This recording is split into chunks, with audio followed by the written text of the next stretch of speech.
नमस्कार दोस्तों, कैसे हैं आप? मैं हूं गौरव और यह है transformations. As per NCRB data या कह सकते हैं national crime records bureau data, societal rate in India वो 2023 में था लगभग 12.3 पर 1 लाख पर्सन, जो कि सबसे ज़्यादा था आफ्टर 1966। और 2022 में था लगभग 12.2 पर 1 लाख पर्सन।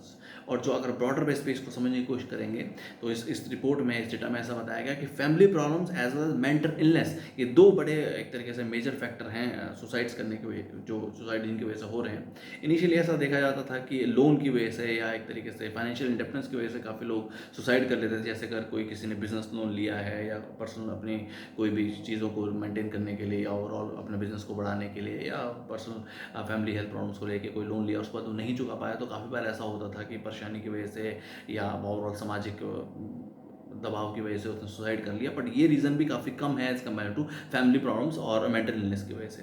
अब अगर इस चीज़ को हम समझने की कोशिश करेंगे तो daily wage workers as well as housewife के बीच में ये सुसाइड के केस काफ़ी ज़्यादा बड़े हैं। अब ये एक नई तरह की चुनौती है हमारे देश के सामने, भारत के सामने। और इन सब चीज़ों का सोल्यूशन सिर्फ और सिर्फ एक हेल्पलाइन नंबर जारी करके या एक तरीके से बेसिक काउंसलिंग सेंटर एस्टेब्लिश करके, वो भी डिस्ट्रिक्ट या नेशनल लेवल पे, एक उस तरीके सोल्यूशन नहीं हो पाएगा। एक कॉम्प्रिहेंसिव प्रिवेंशन प्लान बनाना जिसके अंदर proper health counselling, mental counselling, school level से ही इवन छात्रों के बीच में, स्टूडेंट एस्पिरेंट्स के बीच में, कॉलेजेस के बीच में, हायर एजुकेशन के बीच में लगाना, एज वेल एज जो काउंसलिंग जो सेंटर्स हैं वो बिल्कुल डिस्ट्रिक्ट लेवल से लेके और भी जिला स्तर पे तक ही ना रह के और ज़्यादा विधानसभा स्तर तक लेके जाना, और ताकि इजिली अफोर्डेबिलिटी हो सके।